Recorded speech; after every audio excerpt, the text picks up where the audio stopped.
प्रभाग क्रमांक 8 मधून भाजपचे अमर पुदाले, गीता गवई, बबिता धुम्मा, गौरीशंकर दर्गो पाटील हे चारही भाजपचे उमेदवार विजयी झालेले आहेत।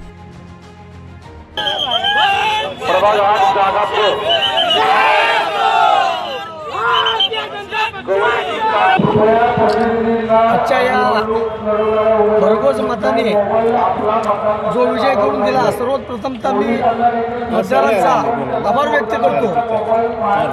आणि या देशाचे पंतप्रधान आदरणीय मोदी साहेब, राज्याचे मुख्यमंत्री फडणवीस साहेब, जिल्ह्याचे पालकमंत्री गोरे साहेब व आमच्या भागाचे लोकप्रिय आमदार विजयकुमार देशमुख मालक यांनी जे सातत्यानं प्रभागात निधी दिला, छोट्या छोट्या गोष्टीकडे लक्ष ठेवलं।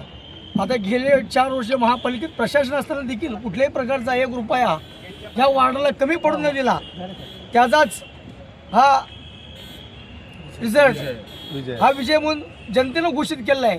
आणि असं ह्याच्या पुढे देखील सर्व मतदारांनी भारतीय जनता पार्टीच्या पाठीमागे आपला आशीर्वाद असत ठेवा, एवढी मी विनंती करतो। किती मतांनी विजय झाला? सर, आपलं हॅट्रिक झालेलं आहे, 5,000च्या पुढचा फरक आहे। आपला हॅट्रिक झालेला आहे, याच्या संदर्भात आपण काय म्हणणार? हे जनतेचं प्रेम आहे की सातत्यानं 3री वेळा मला निवडून दिलंय।